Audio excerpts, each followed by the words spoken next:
Donc, les hypothèses de base, on a alpha flèche bêta, on a non alpha. On a dit pour pouvoir construire...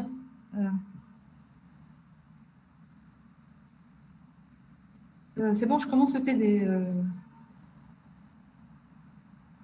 Vous me confirmez? On est là. D'accord.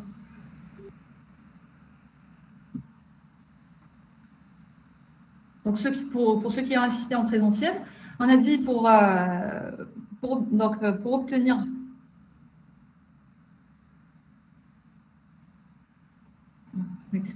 Bon, on a dit pour obtenir le bêta, on doit avoir élimination de la flèche et on doit avoir alpha flèche bêta. Et pour avoir le alpha flèche bêta, on doit construire ce alpha flèche bêta. Donc, on a dit, on suppose le alpha. Donc, on a supposé alpha et la règle d'élimination de la flèche, je vous rappelle, non, la règle d'élimination de la flèche, à partir d'une hypothèse provisoire alpha, j'arrive à un moment à déduire, donc en utilisant cette hypothèse provisoire alpha, j'arrive à déduire bêta. Je peux alors utiliser la règle d'introduction de la flèche en éliminant alpha et j'ai alpha flèche bêta. Donc, ici, donc pour construire ce alpha flèche bêta, on a dit on suppose alpha. Ensuite, on a non alpha pour obtenir bêta. Et qu'est-ce qu'on fait? On a non alpha et non alpha d'un autre côté.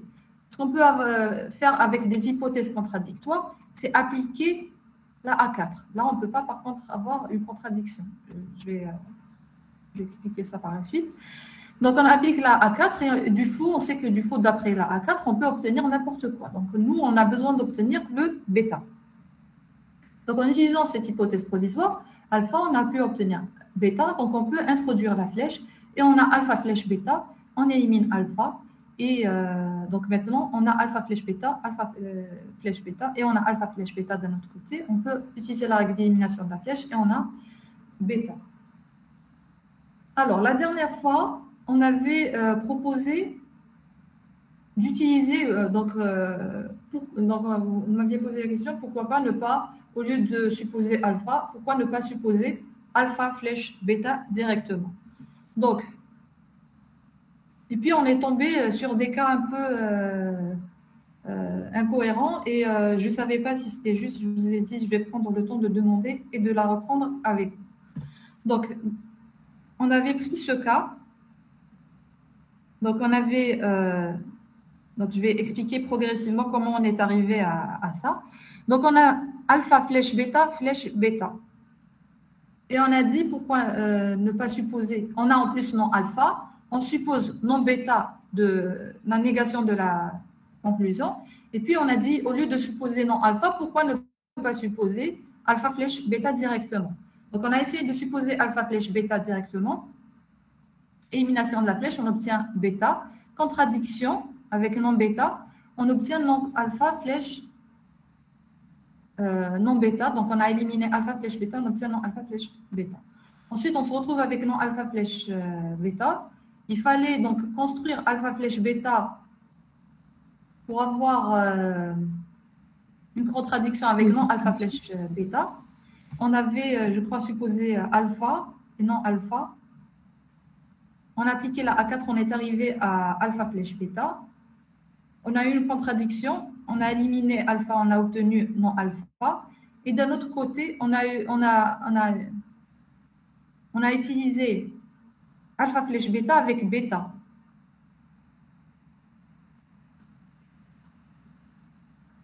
Alpha flèche bêta avec alpha flèche bêta pour obtenir encore une fois bêta. Je ne sais pas si vous vous rappelez de ce cas.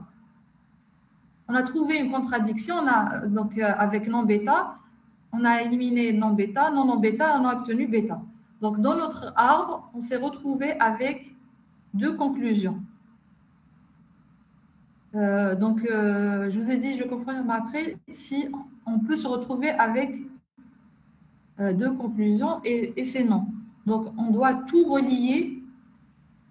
Donc, dans notre arbre, il faut que tout soit relié et arriver au final à une seule conclusion qui est la conclusion demandée. Donc, un arbre ne possède qu'une seule racine. Est-ce que vous vous rappelez de ce cas? Oui, madame. D'accord.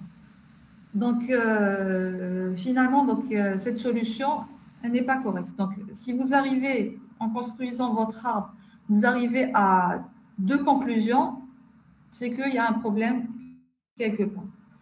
Tout doit être relié et à la fin arriver à une seule conclusion. Je vous ai par la suite aussi proposé une autre solution. Donc, il y a cette solution aussi, il y a un problème aussi dans cette solution, elle n'est pas correcte. Donc, le problème avec, c'est quoi? Donc, on avait pris alpha flèche bêta. On a supposé alpha flèche bêta avec alpha flèche bêta, et on a non alpha et on a non bêta. J'élimine ici la flèche, j'obtiens bêta. Et en fait, le problème ici, j'ai introduit le alpha sur bêta. Donc, alors que on n'a pas utilisé, donc je reviens sur la règle d'élimination, d'introduction de la flèche. À partir de l'hypothèse provisoire, en l'ayant utilisé, je dois arriver à un certain bêta. Et c'est là que j'introduis la flèche. Ici, qu'est-ce que j'ai fait? J'ai introduit alpha sur bêta alors que je n'ai pas utilisé cette hypothèse provisoire pour obtenir le bêta. Donc madame, لازم البيتا تخرج من الانترودكسيون تاع الفا. C'est ça, il faut l'avoir utilisé quelque part pour arriver à déduire le bêta. D'accord madame, merci. Donc ce cas-là aussi, ce n'est pas correct. Donc au final,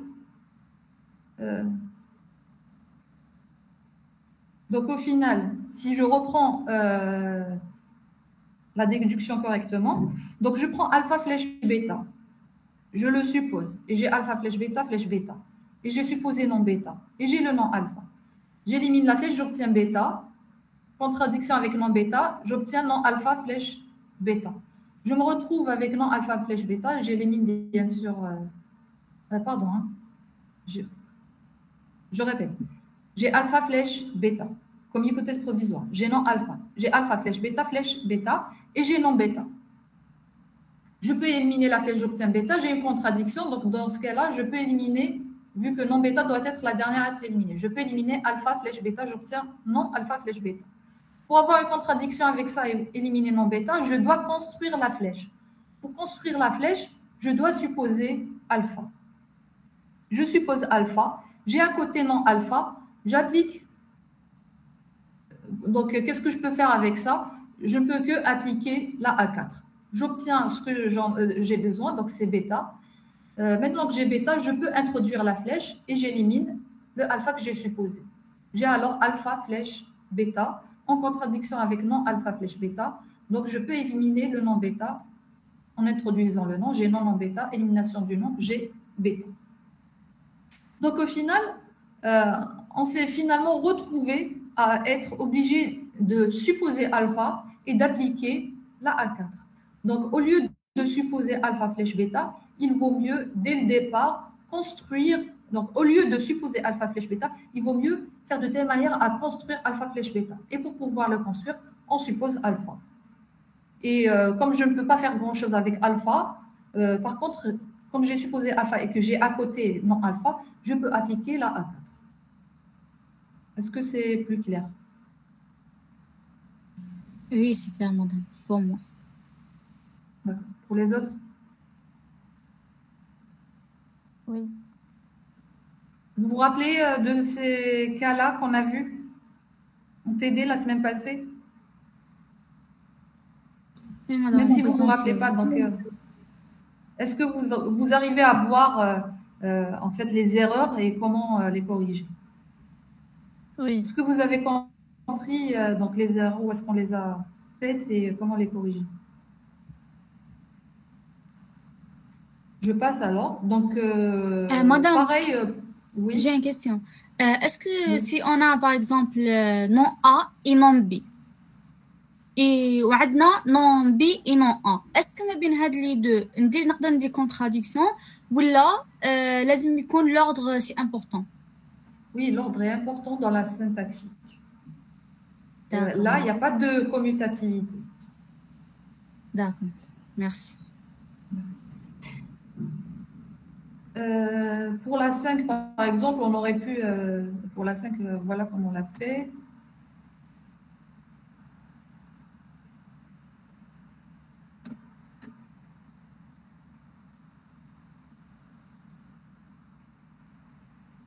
Pour la 5 aussi, si vous vous rappelez, on avait supposé non alpha, qui forme la négation de la conclusion. Et comme on doit construire alpha flèche bêta pour éliminer la flèche et avoir alpha, donc on a supposé alpha. Et comme on a supposé aussi non alpha, on a pu appliquer la A4, on a obtenu bêta, introduction de la flèche, élimination de la flèche, on a alpha flèche bêta, et on a pu éliminer la flèche et avoir alpha, contradiction avec non alpha, introduction du nom, élimination du nom, et on a alpha. Pareil, si on avait voulu directement supposer alpha flèche bêta au lieu de supposer ici alpha, ben, en fait, on se retrouve avec la même chose. Donc, je suppose alpha flèche bêta, j'ai alpha flèche bêta flèche alpha, élimination de la flèche, j'ai alpha. J'avais supposé aussi non alpha. J'obtiens une contradiction. Ça me permet d'éliminer alpha flèche bêta. J'obtiens non alpha flèche bêta. Mais comme je me retrouve avec non alpha flèche bêta, je suis obligée de construire alpha flèche bêta pour avoir une contradiction et éliminer le non alpha. Pour pouvoir construire le alpha flèche bêta, finalement, je suis obligée de supposer le alpha. Donc, quand je suppose le alpha, j'ai à côté non alpha, j'applique le A4, j'obtiens bêta. Pardon, j'ai oublié d'enregistrer. Bon.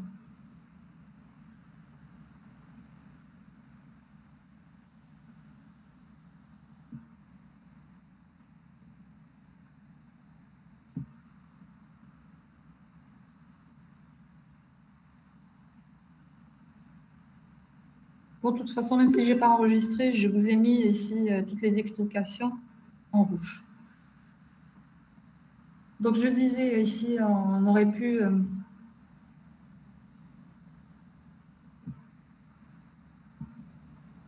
supposer alpha flèche bêta au lieu de supposer alpha, mais finalement, on se retrouve à la fin obligé de supposer alpha. Donc, je suppose alpha flèche bêta, avec élimination de la flèche, j'obtiens alpha. J'avais supposé non alpha qui représente la négation de la conclusion, j'obtiens une contradiction qui permet d'éliminer alpha flèche bêta. J'ai alors non alpha flèche bêta et j'ai d'un autre côté non alpha. Je ne peux pas avancer avec ça. Donc, je suis obligée de construire alpha flèche bêta pour avoir une contradiction et éliminer le non alpha. Je suppose alors, pour pouvoir construire la flèche, je peux supposer alpha, arriver à bêta, introduction de la flèche, j'élimine le alpha. Donc, je suppose le alpha, j'ai à côté non alpha, j'ai à côté non alpha, je peux appliquer la A4 et j'obtiens le bêta. Introduction de la flèche, j'ai alpha flèche bêta en contradiction avec non alpha flèche bêta. Introduction du non, ça me permet d'éliminer maintenant le non alpha et j'obtiens alpha. Donc, au final, pareil pour la 2. Au lieu de supposer alpha flèche bêta, on se retrouve avec un arbre plus lent. Il vaut mieux construire le alpha flèche bêta. Et pour le construire, on suppose alpha. Avec introduction de la flèche, on élimine alpha et en arrivant à le bêta, donc on introduit alpha sur bêta, sur la flèche alpha sur alpha flèche bêta. Donc là, c'était pour l'introduction de la flèche. Oui. Une question. Oui. Les hypothèses provisoires, on peut les utiliser plusieurs fois, comme les hypothèses normales. Tant qu'elles n'ont pas été éliminées, vous pouvez les réutiliser. Mais une fois éliminées, vous devez les éliminer partout où vous les avez utilisées. D'accord, merci. Par exemple, dans l'exercice 1, je crois.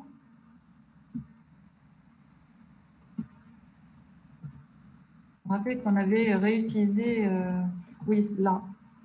On avait supposé non delta, on l'a réutilisé, on l'a utilisé de ce côté et de ce côté, mais quand on l'a éliminé à la fois, partout on l'a utilisé.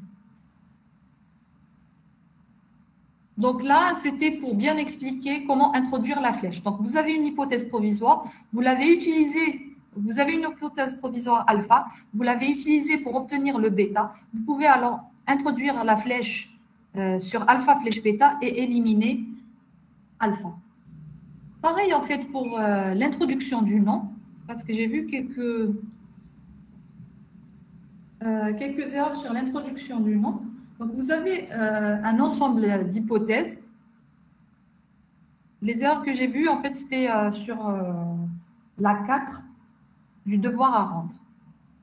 Il y en a qui ont supposé non alpha, je crois. non alpha, je crois, oui. Et ils avaient non alpha. Donc, ils appliquent directement sur les hypothèses provisoires la contradiction. Donc, je vous rappelle la règle d'introduction du nom. Vous avez une hypothèse provisoire alpha. Vous arrivez à un moment dans votre arbre en ayant sous cette hypothèse, pas forcément de l'ayant utilisé, sous cette hypothèse. Donc, je reviens sur la définition de l'introduction du nom.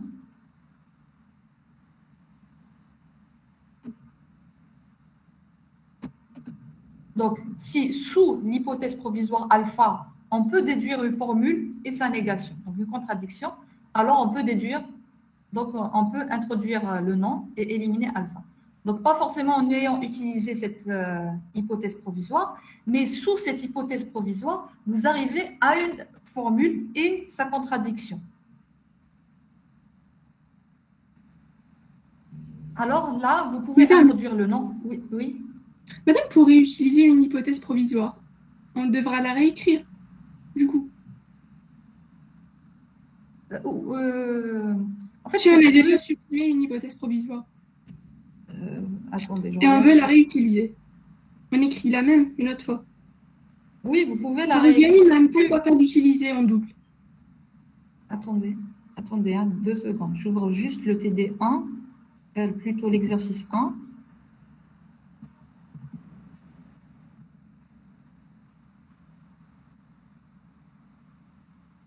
Par exemple, ici, on a supposé non delta, on a supposé bêta, on a supposé alpha. On a trouvé une contradiction avec bêta, et puis on en a eu besoin aussi pour une contradiction avec alpha. On l'a réécrit ici juste pour souci de visibilité, donc par souci de clarté, on va dire. Mais du coup, on pouvait écrire avec l'autre nom delta. Oui, vous auriez pu, si vous avez une contradiction, vous auriez pu ici directement utiliser contradiction directement avec ça, au lieu de la réécrire. C'est juste par souci de clarté qu'en général, on réécrit, qu'on la réécrit quand on la réutilise. D'accord, merci. On aurait pu directement, de là, au lieu de la réécrire, mettre directement ici contradiction.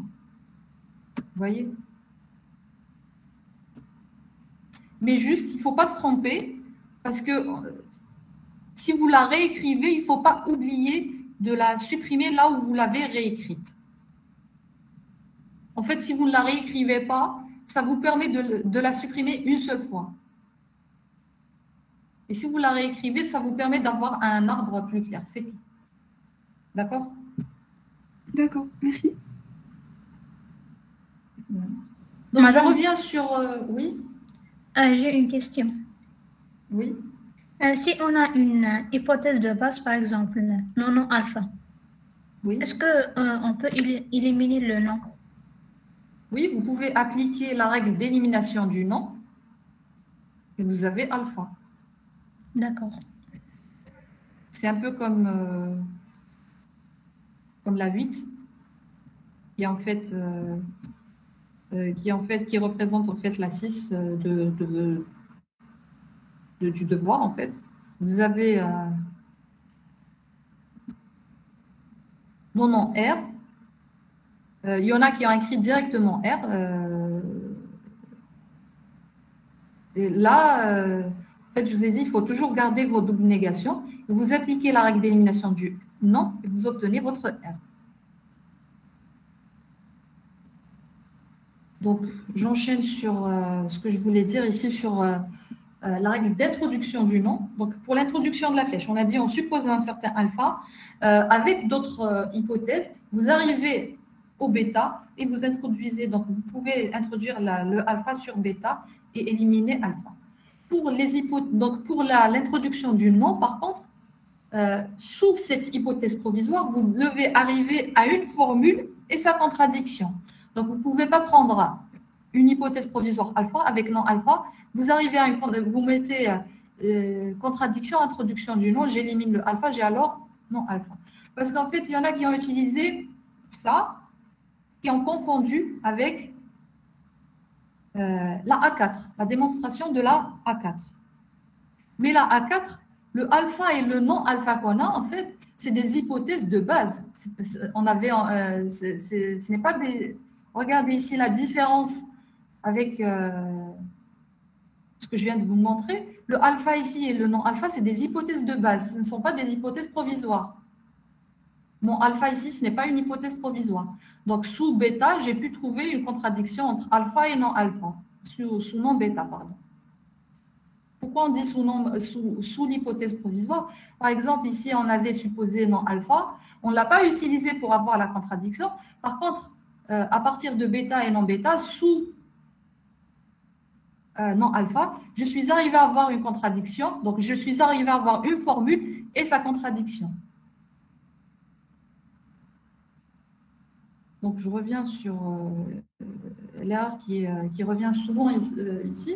Donc, si vous avez supposé alpha, vous ne pouvez pas appliquer avec une autre hypothèse de base ou même provisoire, hein, que ce soit ici, que ce soit non-alpha ou non-alpha entre crochets, vous ne pouvez pas appliquer l'introduction du nom. Par contre, ce que vous pouvez appliquer par ici, c'est la A4. Voilà, donc j'avais ouvert ici une parenthèse sur les petites erreurs qu'on avait faites sur l'introduction de la flèche et l'introduction du nom. Est-ce que c'est clair? C'est plus clair maintenant? C'est bon? Oui, madame, c'est clair. J'espère que c'est clair pour tout le monde, parce que là, je vais passer à la série sur la sémantique.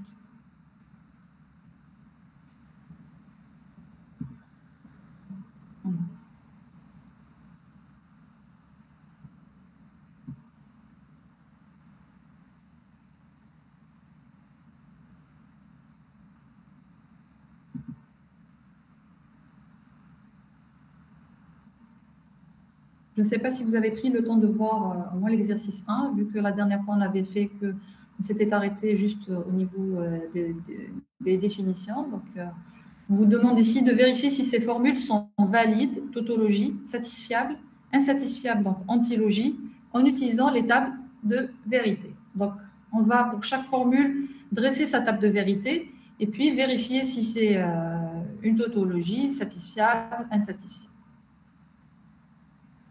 On nous demande aussi si ces formules ont-elles des modèles, des contre-modèles, et donnez-en un exemple de modèle et un exemple de contre-modèle. Donc, je commence par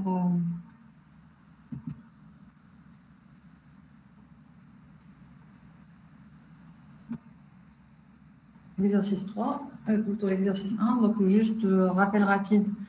Valide, une formule est valide ou tautologie si elle est vraie pour toute instantiation. Elle est satisfaisable s'il existe au moins une seule instantiation pour laquelle elle est vraie.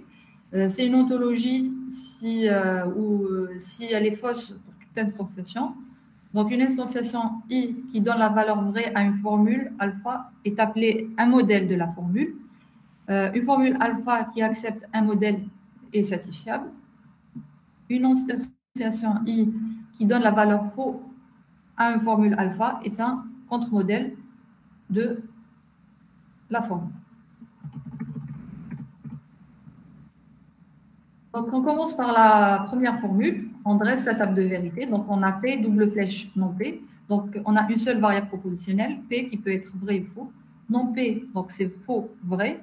La double flèche, donc elle est vraie uniquement quand elles ont même valeur de vérité. Donc là, vrai, faux donne faux, et faux, vrai donne vrai. Donc, est-ce que c'est une tautologie ou une antilogie? Donc, c'est quoi? Une antilogie. C'est une ontologie, donc elle est fausse partout. Est-ce qu'elle admet un modèle? Non. Non, elle n'admet pas de modèle vu qu'elle n'est nulle part vraie. Et par contre, elle admet deux contre-modèles. Donc, pour P égale à vrai, ou bien pour P égale à faux. Donc, pour P égale à vrai, on a non P qui est égal à faux. Et donc, la formule alpha 1 est égale à faux. Donc, on a un seul... Ici, on a un contre-modèle, c'est P égale à vrai. On a une seule variable propositionnelle, donc c'est P égale à vrai. Et on a un deuxième contre-modèle, c'est quand P égale à faux. Pour la deuxième formule, donc c'est P flèche Q, flèche P flèche R.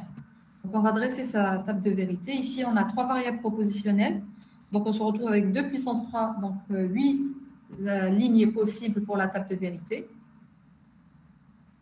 Donc on a 4 vrais pour P, 4 faux. Ensuite, on a 2 vrais, 2 faux, 2 vrais, 2 faux. Ensuite, on a vrai, faux, vrai, faux, vrai, faux, vrai, faux.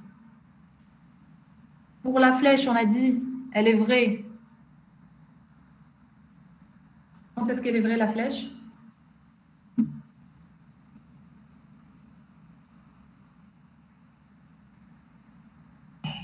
Quand P est égal à faux ou P est vrai et Q est vrai. Voilà, donc quand P égale à faux, peu importe la valeur de vérité de Q, et sinon quand Q est vrai. Donc on va avoir P flèche Q, donc vrai, vrai donne vrai, vrai, vrai donne vrai, vrai, faux donne faux, vrai, faux donne faux, faux, vrai donne vrai, faux, vrai donne vrai, faux, faux donne vrai et faux, faux donne vrai. Ensuite, on a P flèche R, donc on nous a imposé des parenthèses ici, donc c'est pour ça qu'on a pris P flèche R.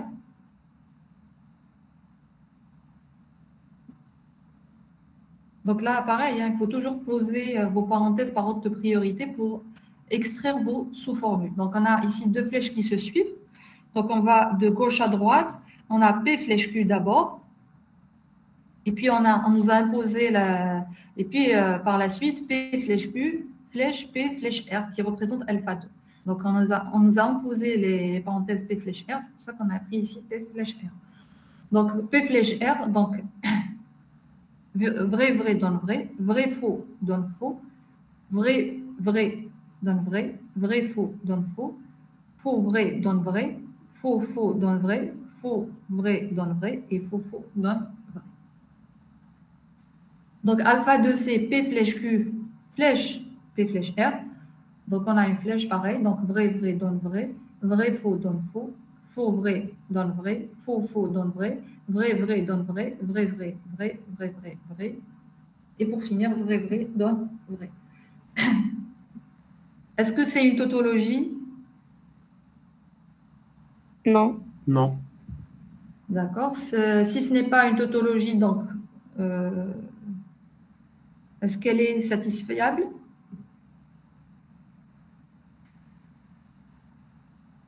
Oui, elle est satisfiable.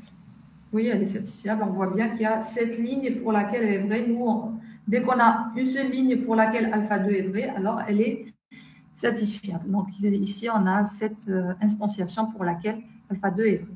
On peut prendre donc un modèle. Vous pouvez prendre n'importe quel modèle. On a en fait 7 et un seul contre-modèle, c'est la deuxième ligne, où P égale à vrai, Q égale à vrai et R égale à faux.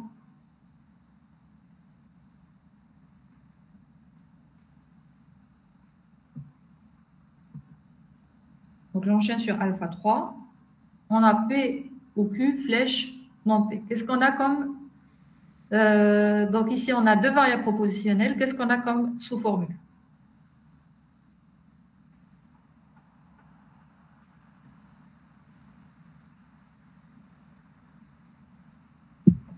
On a P, Q et non P. Oui. Et le tout, alpha 3. P ou Q. P ou Q. Voilà. Voilà. Donc, vous placez vos parenthèses par ordre de priorité. Le ou est prioritaire sur la flèche. Donc, on va avoir comme sous-formule le non, bien sûr, est prioritaire aussi. Donc, on va avoir non P comme sous-formule. On va avoir P ou Q comme autre sous-formule. Et on a alpha 3. On a 2 variables propositionnelles, donc on a 4 lignes. Vrai, vrai, faux, faux, vrai, faux, vrai, faux. Non P, donc c'est faux, faux, vrai, vrai. P ou Q, il est vrai partout, sauf dans le cas où P et Q sont faux tous les deux. Donc ça va être vrai pour toutes les lignes, sauf pour la dernière. Ensuite, on a P ou Q, flèche, non P. Donc, vrai flèche faux donne faux, vrai flèche faux donne faux, vrai flèche vrai donne vrai, et faux flèche vrai donne vrai. Donc, vous voyez bien que là, alpha 3, ce n'est pas une tautologie. Par contre, ce n'est pas non plus... c'est pas parce que que ce n'est pas une tautologie que c'est une ontologie. Une ontologie, elle doit être fausse partout. Est-ce qu'elle est satisfiable? Oui. Oui. Oui, donc on a deux instantiations pour laquelle elle est vraie. Donc, on donne un modèle. Par exemple, quand P égale à faux et Q égale à vrai. Donc, alpha 3 est vrai. Un contre-modèle, on a deux contre-modèles. Par exemple, quand P égale à vrai et Q égale à vrai. Donc, ici, peu importe, c'est pour ça qu'on avait dit en cours, peu importe les valeurs de vérité de P et Q, si alpha est faux, alors P et Q est un contre-modèle de alpha. Madame, لازم يكون عندنا contre-modèle. Dans le cas où vous avez une formule qui est tautologie, vous n'avez pas de contre-modèle. Oui. Elle est satisfiable. Une tautologie. Oui. Oui, oui, forcément. Une tautologie, elle est vraie partout, donc elle est satisfiable. Vous validez. Merci. Pour finir, je crois qu'il y a 4.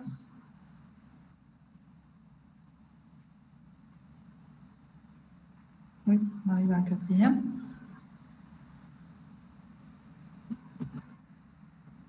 Donc, on a P et Q, flèche, P ou Q.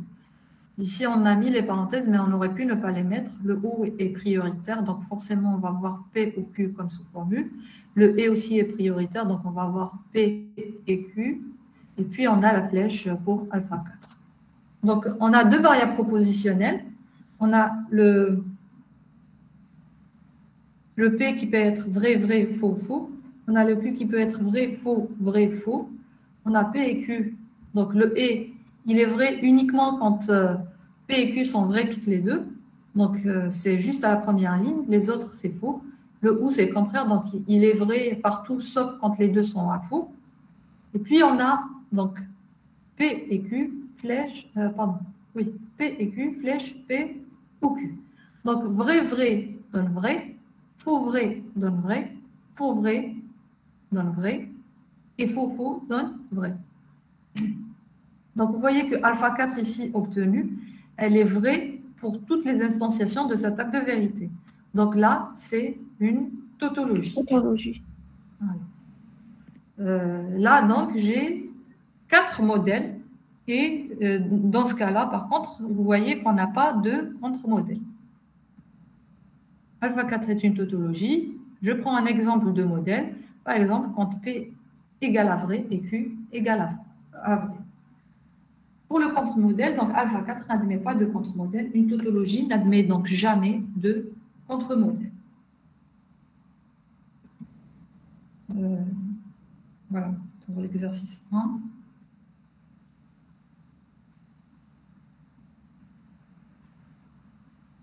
Donc, c'était clair normalement pour l'exercice 1. On passe donc à l'exercice 2.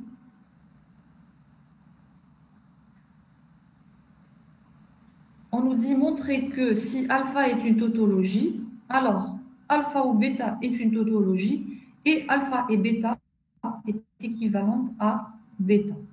Donc, pour montrer cette implication, donc on peut soit utiliser la table de vérité, utiliser la table de vérité donc on dessine, on dresse la table de vérité pour alpha ou bêta, alpha et bêta, et vérifier que si alpha est vrai, alpha ou bêta est toujours vrai, et en plus que alpha et bêta est équivalent à bêta. Sinon, on peut procéder donc, par les démonstrations qu'on a vues en cours. Donc, si j'ai alpha comme tautologie,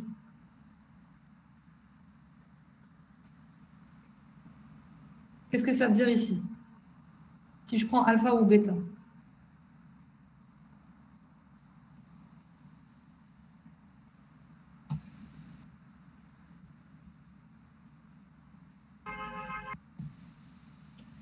Alpha et bêta est vrai quand...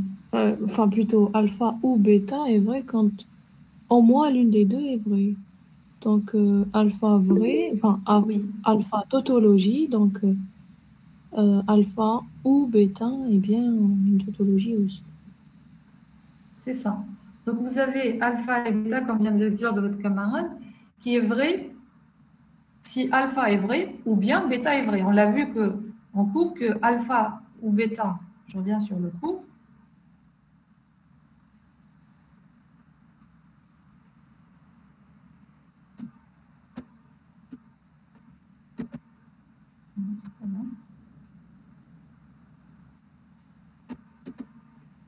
on a vu que alpha ou bêta est une tautologie pour chaque instantiation si alpha est vrai ou bien bêta est vrai. Nous, ici, on nous a dit que alpha est une tautologie. Donc, alpha est toujours vrai. Donc, ce qui veut dire que alpha ou bêta est forcément une tautologie. Ensuite, et pour alpha et bêta, pourquoi c'est équivalent à bêta? Parce que, donc, enfin, généralement, vu que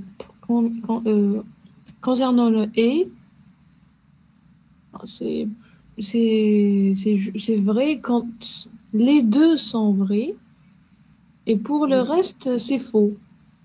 Donc, vu Oui. que alpha, elle est toujours vraie, ça va pas vraiment donner effet, genre. Il n'y a que le B qui décide, en quelque C'est sorte. ça. C'est ça, c'est exactement ça. Donc, on a le alpha et bêta qui est vrai quand alpha est vrai et bêta est vrai. Nous, ici, on nous a imposé que alpha est une tautologie. Donc, alpha est vrai. Donc, la valeur de vérité de alpha et bêta, je sais que alpha est vrai. Donc, ça va dépendre de bêta. Si bêta est vrai, alors alpha et bêta est vrai. Si bêta est faux, alors alpha et bêta est faux. Donc, en fait, elle a la même alpha et bêta. Quand alpha est vrai, elle a la même valeur de vérité que bêta. C'est clair?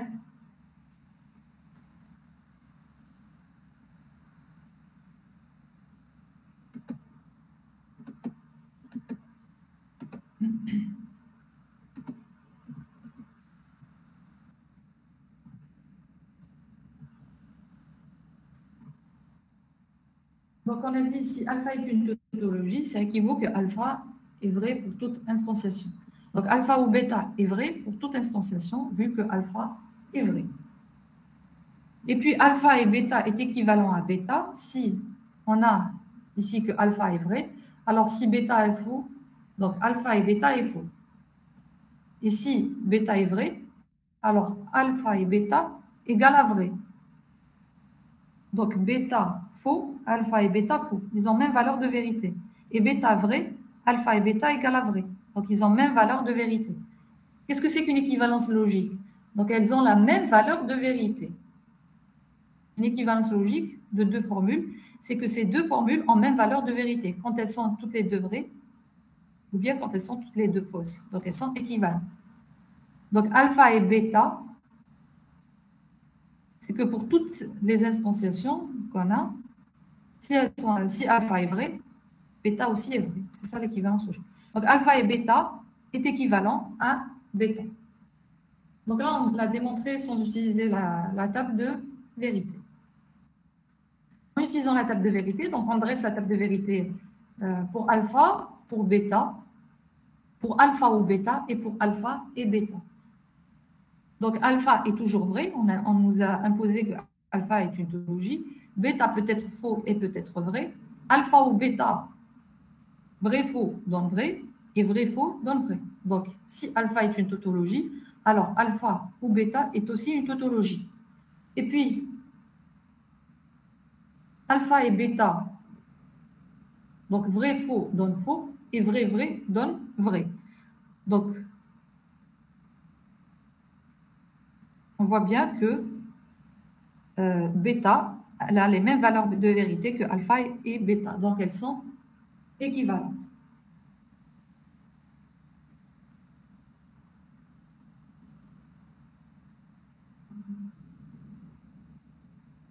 C'est clair?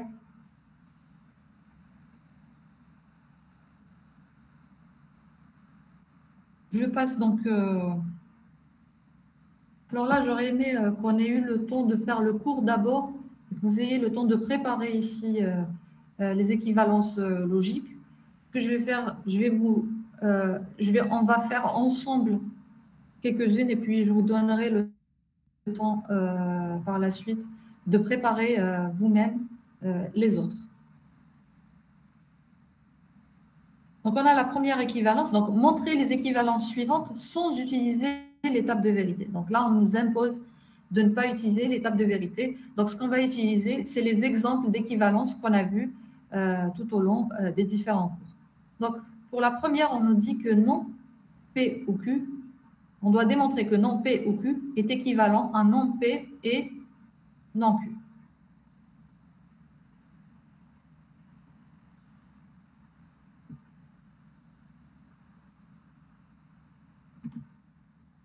Alors, qu'est-ce qu'on peut faire ici? Donc, on démarre de non P ou Q.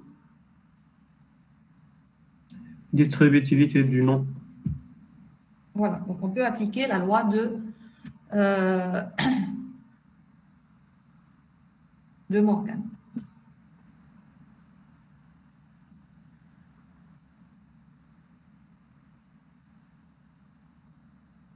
On aurait pu appliquer la loi de Morgan et obtenir directement non P et non Q, comme vous l'avez dit. Ici, ce qu'on a fait, en fait, c'est un peu plus lent. On a remplacé le P ou Q par la définition du OU. Donc, P ou Q, c'est non, non P et non Q. Donc, on remplace P ou Q par non, non P et non Q. Donc, on obtient non, non. Donc, le non, c'est celui-là.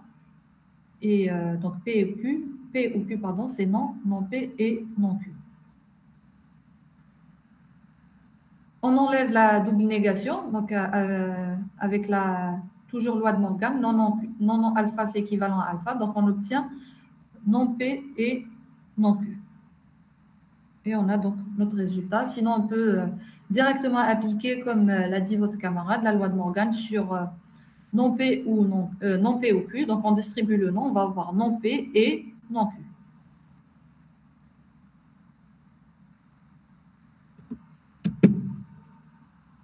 Pour la deuxième, donc on a P flèche Q est équivalent à non P ou Q.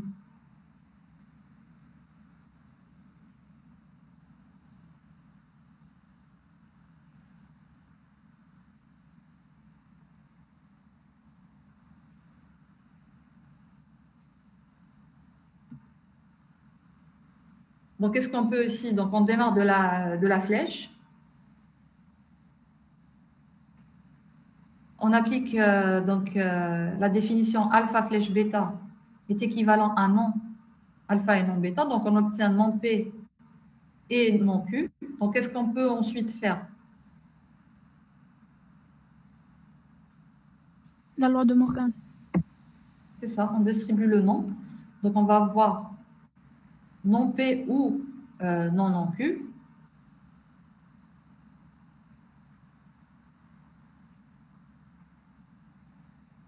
Bon, c'est pas grave. On peut appliquer, donc, comme vous avez dit, la loi de Morgan. Donc, on va obtenir non P ou non Q. On applique encore une fois la loi de Morgan sur non Q et on obtient non P ou Q directement. Sinon, on peut aussi appliquer le théorème de remplacement sur P et non Q. Le et peut être réécrit en OU. Donc, alpha et bêta, c'est équivalent à non non alpha ou non bêta. Donc, on obtient non P ou non Q. Et ce n'est que là qu'on applique la loi de Morgan.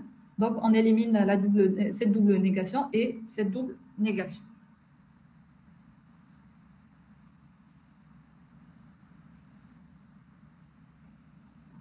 Je vous laisse le temps de faire la C et on la corrige de suite. Hein. Donc, allez-y, exercez-vous sur la C.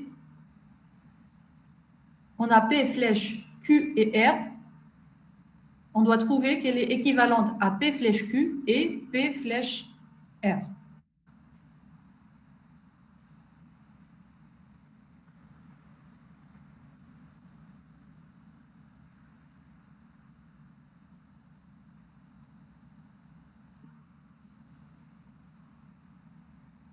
Je vous partage ici.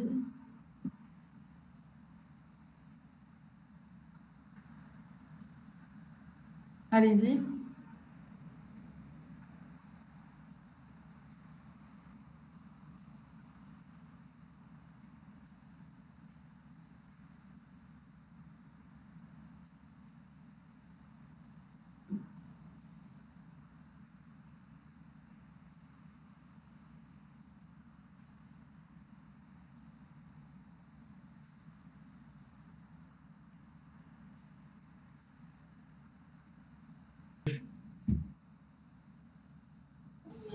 Oui. Comme on n'a pas vu en fait la distributivité de la flèche, vous devez soit dessiner sa table de vérité à côté. Vous voyez ce que je veux dire? Vous faites P flèche Oui. Q et R. Donc, vous dessinez sa table de vérité. Et puis, vous dessinez la table de vérité de P flèche Q et P flèche R. Pour pouvoir l'utiliser. Sinon, il faut utiliser des équivalences logiques.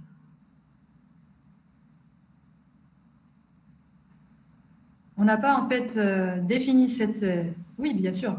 Mais c'est ça, en fait. On veut arriver au fait que on a la distributivité de la flèche sur le et. Mais comme on ne l'a pas défini en cours, vous devez passer par les équivalences qu'on a définies pour pouvoir arriver à... Madame, quelqu'un a posté un commentaire. Enfin, il y a des commentaires.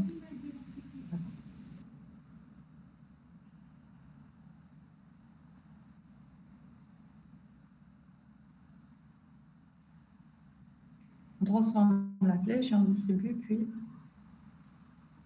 Madame, genre, ça ressemble à un exemple qu'on a fait tout à l'heure dans le cours là, non?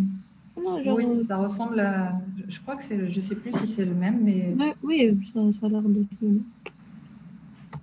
Donc, on redéfinit la flèche comme on a l'habitude de la définir, avec le et.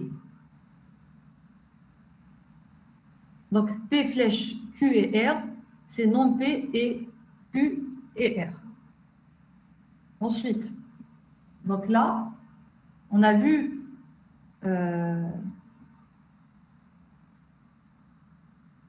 donc là, on peut donc distribuer le nom sur Q et R. On obtient, en fait, ce qu'on veut, c'est obtenir P flèche Q et P flèche R. Donc, on veut obtenir entre parenthèses le P et le Q et entre parenthèses le P et le R. Pour pouvoir l'obtenir, il faudrait qu'on ait la distributivité. Pour avoir la distributivité, pardon, il faudrait qu'on ait ici un et, ici un ou, par exemple, ou bien le contraire. Ici, on a le et, on a la possibilité d'avoir le ou ici, avec le nom. Si on distribue le nom, on pourra avoir le ou. Donc, si on distribue le nom, on va avoir P et non Q ou non R. Une fois, donc maintenant qu'on a distribué le nom, donc on a appliqué la loi de Morgan plutôt, on voit bien qu'on a un et ici et entre parenthèses le ou. Donc on peut appliquer ici la distributivité du et sur le ou pour avoir P flèche Q et, pour avoir d'un côté entre parenthèses le P et non Q et puis d'un autre côté P et non R. En fait, c'est la même qu'on a vue tout à l'heure en cours. Donc, on va avoir non Donc, on distribue le P, le et sur le ou. Donc, on va voir P et non Q ou P et non R, selon la règle de distributivité. Donc, on peut alors maintenant, on a nos parenthèses. Donc, on a pu obtenir la variable propositionnelle P et Q dans une première parenthèse et dans une autre, on a pu obtenir le P et le R. Donc, nous, on a ici un et. Dans notre résultat, on a un et. Ici, on a un ou. Par contre, on a un non. Donc, on peut appliquer encore une fois la loi de Morgan et obtenir notre et. Et puis, pour finir, vous voyez bien qu'on a obtenu non P et non R, et non Q, par exemple, et non P et non Q, non R. Ça correspond à P flèche Q et P flèche R.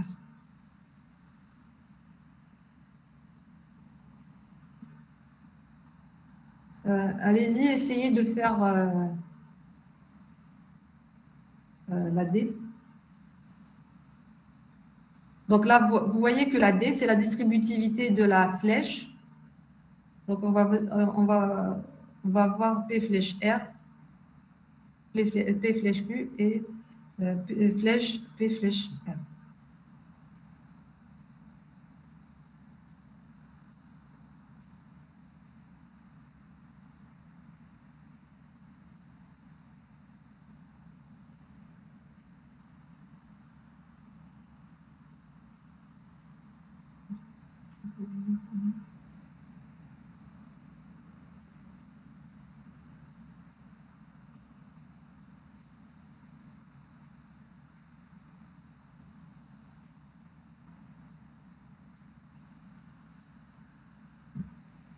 Ce qu'on va faire,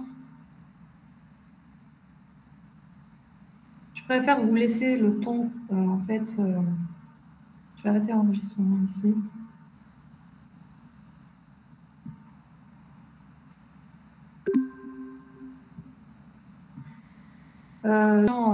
Directement, je préfère vous laisser le temps de réfléchir dessus et donc de les faire vous-même.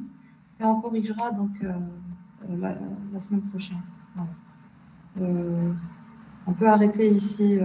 Donc, si vous n'avez pas de questions, on peut arrêter ici la séance de thé. Ce que je voulais vous dire, par exemple, je sais que c'était peut-être un peu compliqué tout à l'heure quand on a utilisé la démonstration par récurrence. Je voulais vous l'introduire en cours. Vous ayez une idée dessus parce que dans l'exercice 4, on va utiliser la démonstration par récurrence.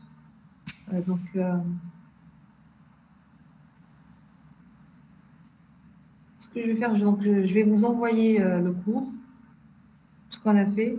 Et la série, je vous l'ai déjà envoyée. Donc, je vous laisse vous exercer dessus. Si vous n'avez pas de questions, je préfère qu'on arrête là pour aujourd'hui. Voilà, normalement, c'est tout. Merci, madame. De rien. Merci, madame.